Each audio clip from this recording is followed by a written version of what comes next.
ជាដំបូងនេះខ្ញុំសូមជម្រាបសួរលោកគ្រូនាងខ្ញុំឈ្មោះសុនសនិតគឺរៀននៅថ្នាក់កោប្រធម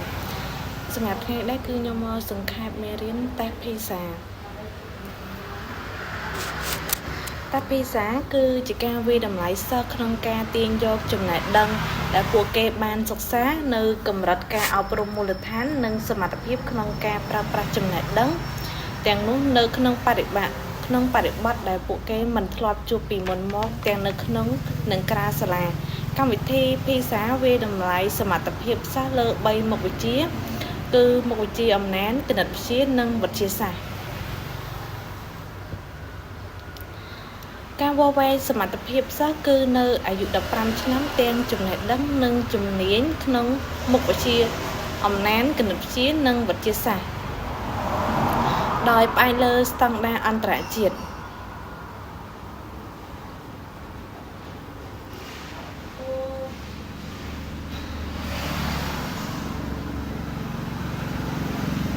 រង្វេយតម្លៃភាសា D សង្កត់ធ្ងន់លើសមត្ថភាពសិស្សក្នុងការអនុវត្តចំណេះដឹងនិងជំនាញរបស់ខ្លួនក្នុងជីវិតជាក់ស្ដែងអក្ខរកម្មអំណានគឺជាសមត្ថភាពចូលប្រើប្រាស់ពិចារណាលើអត្ថបទសរសេរដើម្បីសម្រេចបានគោលដៅអភិវឌ្ឍចំណេះដឹងនិងសក្តានុពលរបស់ខ្លួនព្រមទាំងចូលនៅក្នុងសង្គមនឹងមានអក្ខរកម្មគណិតវិទ្យាអក្ខរកម្មវិទ្យាសាស្ត្រអញ្ចឹងសម្រាប់អក្ខរកម្មវិទ្យាសាស្ត្រគឺជាសមត្ថភាពយល់ដឹងពីបញ្ហាវិទ្យាសាស្ត្រនិងគណិតវិទ្យាសាស្ត្រភាពខុសគ្នារវាងតេស្តស្តង់ដារនិងតេស្តភាសាតេស្តស្តង់ដារគឺជាប្រភេទតេស្តមួយដែលកូនសិស្សមួយក្រុមត្រូវប្រឡងដើម្បីប្រៀបធៀបជាមួយនឹងក្រុមដទៃប្រឡងតេស្តដូចគ្នា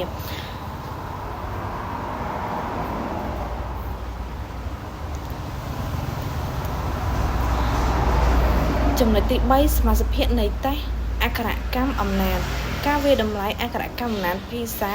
ផ្ដោតលើចរិតលក្ខណៈកិច្ចការចម្បង3យ៉ាងដើម្បីធានាការគ្របដណ្ដប់លើផ្នែកដូចខាងក្រោម 3.1 គឺលំនាំសំដៅលើវិធីសាស្ត្រតាមបែបពុទ្ធិដែលកំណត់អំពីរបៀបអ្នកអានប្រើប្រាស់ក្នុងអត្ថបទ 3.2 គឺអត្ថបទសំដៅលើប្រភេទអត្ថបទដែលមានតម្រូវការអាន 3.3 គឺស្ថានភាពសំដៅលើបរិបទដ៏ទូលំទូលាយឬគោលបំណងសម្រាប់ការអាន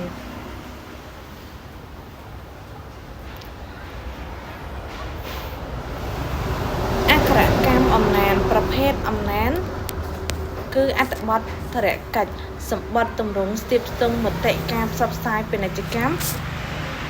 អត្ថបទតខ្លួនឬប្រចាំថ្ងៃមិនផ្លូវការបញ្ជីទិញអីវ៉ាន់ក្រដាស់មុខម្ហូបអត្ថបទសិក្សាធិការតាំងសេចក្តីរបាយការណ៍ស្រាវជ្រាវឬមួយក៏មានទស្សនាវដ្តី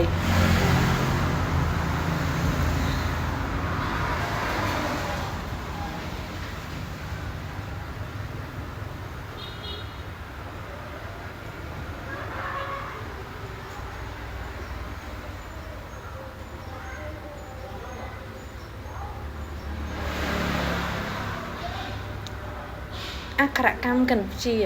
ការវាយតម្លៃអក្ខរកម្មគណិតវិទ្យារបស់កម្មវិធីតេស្តភាសាសំណួរតេស្តគណិតវិទ្យាត្រូវបានបង្កើតឡើងលក្ខណៈសំខាន់3រួមគ្នាលំនាំគណិតវិទ្យា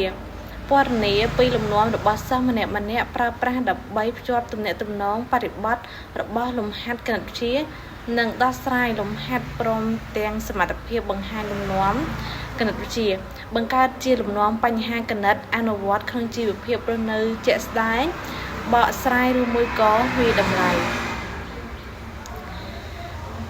2.1 ខ្លឹមសារគណិតវិទ្យាជាចំណុចដើរដែលប្រើប្រាស់នៅក្នុងការវាតម្លៃមានបរិមាណភាពមិនច្បាស់លាស់និងទិន្នន័យបំរែបំរួលទំនាក់ទំនងលំហនិងទ្រង់ទ្រាយ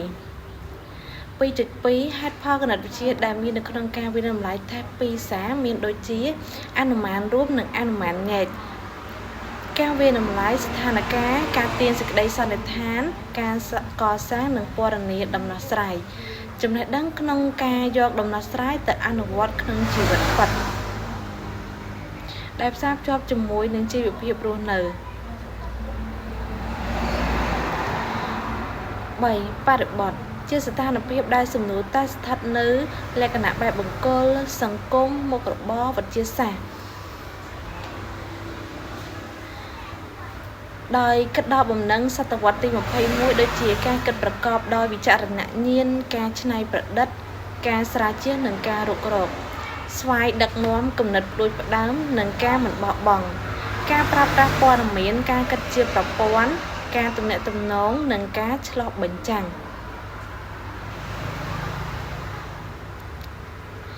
អក្ខរកម្មវិទ្យាសាស្ត្រសមត្ថភាពពន្យល់បាតុភូតតាមបែបវិទ្យាសាស្ត្របកស្រាយទិន្នន័យនិងភស្តុតាងតាមបែបវិទ្យាសាស្ត្រការវាយតម្លៃនិងរៀបចំការរុករកព័ត៌មានតាមបែបវិទ្យាសាស្ត្រអរិយាប័ត្រការចាប់អារម្មណ៍ក្នុងវិទ្យាសាស្ត្រការឲ្យតម្លៃវិធី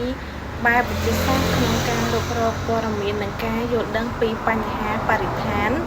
បរិបទតម្រូវឲ្យមានភស្តុតាងនិងគុណសម្បត្តិនិងចំណេះដឹងក្នុងបរិបទសុខភាពធនធានធម្មជាតិបរិស្ថានគ្រោះថ្នាក់និងព្រំដែនរវាងវិទ្យាសាស្ត្រនិងបច្ចេកវិទ្យាកម្រិតបុគ្គលកម្រិតតំបន់កម្រិតជាតិកម្រិតសកល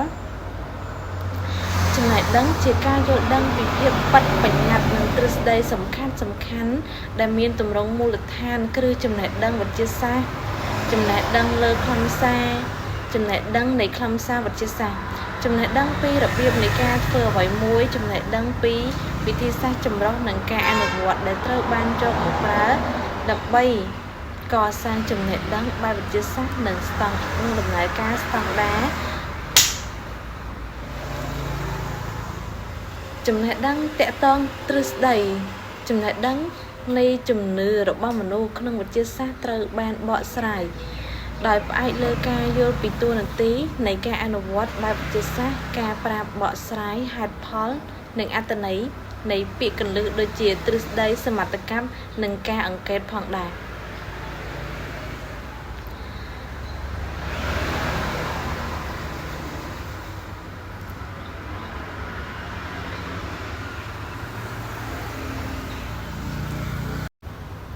ចាសម្រាប់ភាសាតែនេះក៏វាមានសារៈសំខាន់សម្រាប់គ្រូគឺអាចបដូរវិធីសាស្ត្របង្រៀនពីការចងចាំទៅជាការគិតវិភាគសម្រាប់សិស្សគឺអាចរៀនយល់មិនមែនរៀនតែចងចាំអាចអនុវត្តចំណេះដឹងនៅក្នុងជីវិតហើយអាចអភិវឌ្ឍជំនាញនៃការកម្រិតគិតបានច្រើនចាលោកគ្រូសម្រាប់មេរៀនសង្ខេបភាសានេះគឺនាងខ្ញុំបានសង្ខេបចប់រួចរាល់អរគុណលោកគ្រូជំរាបលា